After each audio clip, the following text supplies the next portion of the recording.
Hi. Been trying to locate some paper suitable for printing inkjet transfers on, and a few options I've seen. One, print onto label paper if you discard old labels. Keep thinking, what a waste. Why would you buy all that stuff just to throw a lot of it away? But the outcome seems quite good.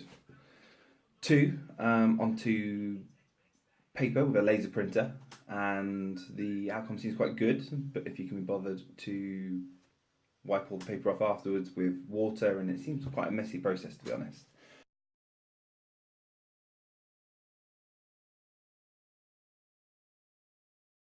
And I don't have a laser printer. And that's left me thinking, well, how can I make it at home? I'm wondering if I can print onto Polly Pockets, because I have an abundance of these at work, and so yeah, I figured I'd give it a go. Now, before the video started, I've tried to start cutting it so that it would fit the printer and struggled. So what I've decided to do is use a crafting knife, a nice sharp ruler, to create Polly Pockets that would be suitable for A4 size.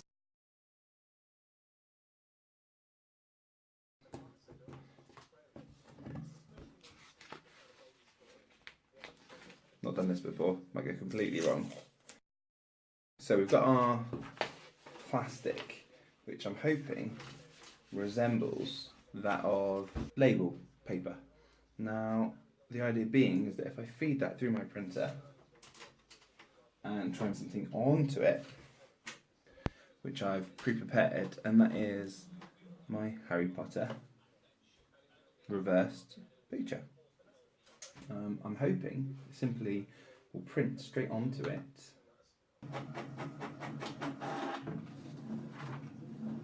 Okay, so it feeds through that way, prints onto the top side, so now I need to have my plastic on the top. And I'm going to go ahead and just give it a go. Okay, so that didn't work. The roller that feeds it down just kept trying to grip that and put it down. Didn't work.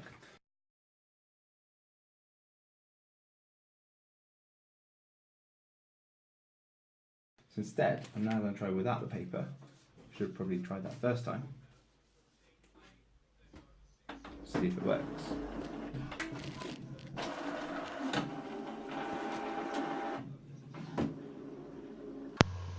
It was at this point that I realised that the Polly Pocket was too thin for the printer roller to grab.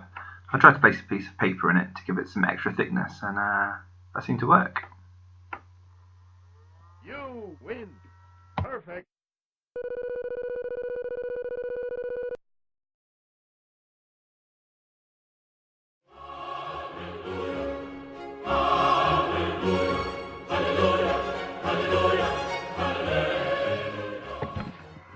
As you can see, it came out quite faint that way. Tried it twice and applied pressure using a spoon, but this didn't really have the desired effect. Time to try again, using just my finger for adding pressure. See if that works.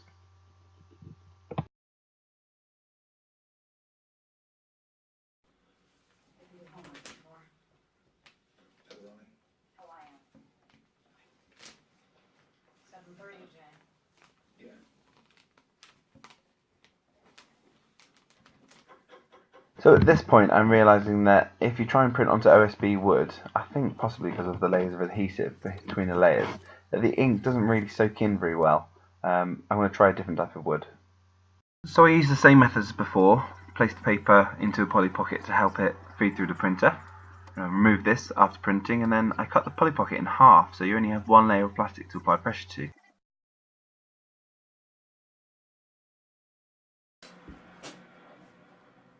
Not bad.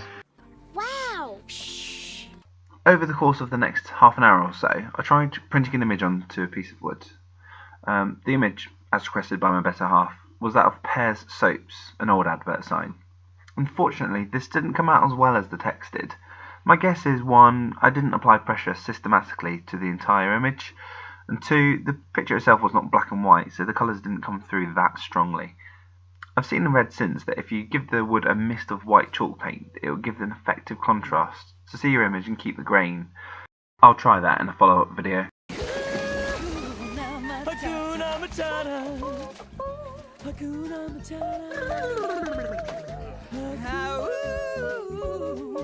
Matata. Hakuna Matata. Ta-ta.